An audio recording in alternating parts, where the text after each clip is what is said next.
अस्सलाम वालेकुम नाज़रीन, मैं हूं नूर फातिमा कुरैशी और आप देख रहे हैं अनवारे रमज़ान की खुसूसी सहरी नशरियात का सेगमेंट एक वाक़या, जिसमें हम मुख्तलिफ उन्वान पर बात करते हैं और मुख्तलिफ किस्से और वाक़यात आपके सामने पेश करते हैं। आज जो हमारे साथ वाक़या है वो बहुत ही मुख्तलिफ व मुनफरिद है और वो वाक़या है हज़रत उवैसे करनी रज़ियल्लाहु ताला अन्हु की ज़िंदगी का, आपकी रसूल पाक सल्लल्लाहु ताला अलैहि वसल्लम से मोहब्बत का और माँ की खिदमत का। कि ये आलम था, एक मरतबा नबी पाक सल्लल्लाहु ताला अलैहि वसल्लम ने हज़रत उमर रज़ियल्लाहु ताला अन्हु और हज़रत अली रज़ियल्लाहु ताला अन्हु को ये नसीहत की कि एक आप लोगों के ज़माने में एक शख्स आएगा जिसका नाम उवैस होगा, उसका कबीला मुराद होगा, उसका गांव करन होगा और वो यमन का रिहायशी होगा और उसके जिस्म पर दरहम बराबर एक सफेद निशान होगा। ए अली उमर, जब वो आए तो तुम उनसे अपने लिए दुआ करवाना और मेरी उम्मत की बख्शिश के लिए भी दुआ करवाना। हज़रत उमर रज़ियल्लाहु ताला अन्हु और हज़रत अली रज़ियल्लाहु ताला अन्हु हैरान हुए और पूछा, या रसूल अल्लाह, वो हम सहाबी वो ताबई, आप उनसे कह रहे हैं कि हम दुआ करवाएं, ऐसा क्या मामला है? नबी पाक सल्लल्लाहु ताला अलैहि वसल्लम ने फरमाया कि ए उमर अली, उसने माँ की ऐसी खिदमत की है कि जब भी वो अपने हाथ दुआ के लिए उठाता है तो अल्लाह ताला उसके हाथों को रद्द नहीं करता।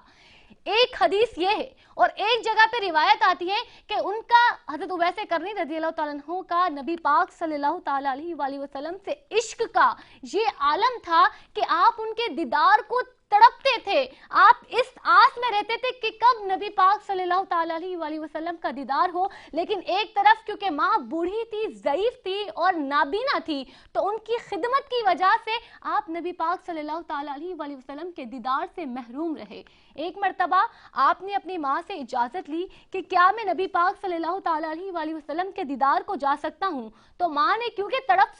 से वाकिफ थी, वो जानती थी कि उवैस कितना तड़पते हैं नबी के दीदार को, तो आपने फरमाया कि ठीक है उवैस, तुम जाओ, लेकिन उनके हुजरे तक महदूद रहना, उससे आगे नबी पाक सल्लल्लाहु ताला अलैहि वसल्लम की तलाश मत करना। तो ऐसा ही हुआ। जब हज़रत उवैस करनी रज़ियल्लाहु ताला अन्हु को माँ की तरफ से इजाज़त मिली तो आप 3 माह का पैदल सफ़र करके मदीना मुनव्वरा पहुँचे और जब नबी पाक सल्लल्लाहु ताला अलैहि वसल्लम के हुजरे तक पहुँचे, दस्तक दी। अंदर से आवाज़ आती है हज़रत अम्मा आयशा की कि उवैस के कौन? हज़रत उवैस करनी रज़ियल्लाहु ताला अन्हा कहते हैं कि क्या नबी पाक सल्लल्लाहु ताला अलैहि वसल्लम घर पर मौजूद हैं? तो आवाज़ आती है कि नहीं, वो यहाँ तो नहीं है, वो मस्जिद नबवी में है। अब हज़रत उवैस करनी रज़ियल्लाहु ताला अन्हा बाहर खड़े हैं और परेशान हैं कि क्या किया जाए, क्या मैं मस्जिद नबवी जाऊं? तो फौरन माँ की वो बात और वो नसीहत, वो हुक्म याद आ जाता है कि माँ ने कहा था उवैस सिर्फ हुजरे तक महदूद रहना, आगे ना जाना। तो आप ये कहते हैं कि जब नबी पाक सल्लल्लाहु ताला अलैहि वसल्लम आए तो कहिएगा कि आपका एक गुलाम आया था, आपका एक खादिम आया था, और ये कहकर आप वापस आ जाते हैं। नाज़रीन किराम, ये वो हकीकत है नबी पाक सल्लल्लाहु ताला अलैहि वसल्लम के आशिक रसूल जो लोग हैं, जो उनसे मोहब्बत करते हैं, उनकी ये सच्चाई है कि आप दीदार को भी तड़प रहे हैं लेकिन माँ की खिदमत करनी है। और यही वो तालीमात हैं, वो इश्क रसूल, जो आज हम इश्क रसूल पर बात कर रहे थे, मोहब्बत के हकीकी तकाज़ों पर बात कर रहे थे, यही वो हकीकी तकाज़े हैं जो हज़रत उवैस करनी रज़ियल्लाहु ताला अन्हा की सूरत में हमें देखने को मिले कि आप नबी पाक सल्लल्लाहु ताला अलैहि वसल्लम के दीदार को तड़पते रहे, लेकिन आपके बताए हुए तालीमात कि माँ की खिदमत कैसे करनी है, वालिदैन के साथ हुस्न सलूक कैसा करना है, तो आपने उस दीदार को तो ना किया, लेकिन आपको वो रुतबा मिला जो कि दीदार करने वालों को मिलता है। तो हमें नबी पाक सल्लल्लाहु ताला अलैहि वसल्लम की तालीमात को अपनाना चाहिए, आपकी सुन्नत पर अमल पेरा होना चाहिए, जिस तरह की तालीमात आप सल्लल्लाहु ताला अलैहि वसल्लम ने दी, क्योंकि यही नबी पाक सल्लल्लाहु ताला अलैहि वसल्लम से मोहब्बत के हकीकी तकाज़े हैं। जी, मोहम्मद मुस्तफ़ा सल्लल्लाहु अलैहि वसल्लम से इश्क व मोहब्बत के तकाज़े, यही था आज मौज़ूए गुफ्तगू। और कैसे मुमकिन है कि एक आशिक का जिक्र हो और दूसरे आशिक का जिक्र ना हो? कहते हैं कि आशिक मुस्तफ़ा की अज़ा में अल्लाह अल्लाह कैसा असर था, अर्श वाले भी सुनते थे जिसको, वो अज़ा थी अज़ाने बिलाली। इश्क मोहम्मद में डूबे हुए लोगों को नतीजा और सिला सिर्फ अल्लाह के यहाँ से नहीं मिलता, دربار مصطفیٰ سے زندگی میں ہی مل جاتا ہے۔ منظر سوچئے، آقا رسالت مآب صلی اللہ علیہ وآلہ وسلم سخت بیمار ہیں، علیل ہیں، غنود کی چھائی ہوئی ہے، آنکھیں کھلتی ہیں، دائیں سمت دیکھتے ہیں، دائیں ہاتھ پر ابو بکر صدیق رضی اللہ تعالیٰ عنہ کھڑے ہیں، بائیں ہاتھ پر حضرت عمر بن خطاب رضی اللہ تعالیٰ عنہ موجود ہیں، پہلو میں دائیں پہلو میں حضرت عثمان بن عفان کھڑے ہیں، بائیں پہلو میں حضرت علی ابن ابی طالب کھڑے ہیں۔ آپ نے چاروں سمت دیکھا اور پھر نکاہت بھری آواز میں کہا، بلال کہاں ہیں؟ میں قربان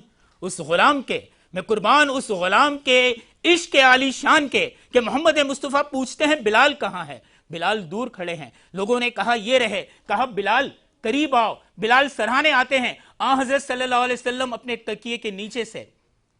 مسواک نکالتے ہیں اور کہتے ہیں بلال اسے اپنے دانتوں سے نرم کر کے دو۔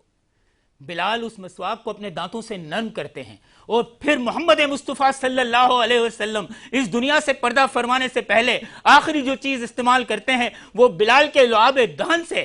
نرم کی گئی، اس کی سختی کو جو نرم کیا تھا بلال نے، اس مسواک سے وہ مسواک فرماتے ہیں۔ کیا شان ہے عاشقان مصطفیٰ کی، کیا شان ہے۔ میں قربان آج ہم سب کے پاس صرف ایک راستہ ہے،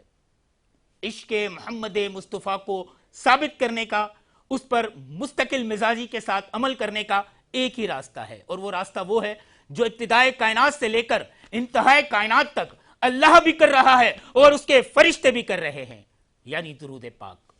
درود پاک کا زیادہ سے زیادہ نذرانہ محمد مصطفیٰ صلی اللہ علیہ وآلہ وسلم کے دربار عالی شان میں پیش کیجئے۔ اللہ نے چاہا تو اس دنیا میں آپ کے درود کی کثرت آپ کو خواب میں بھی حضرت صلی اللہ علیہ وسلم کی زیارت نصیب فرمائے گی، اور انشاءاللہ تعالی مرنے کے بعد آپ کو جنت میں پیارے آقا کی رفاقت نصیب ہوگی۔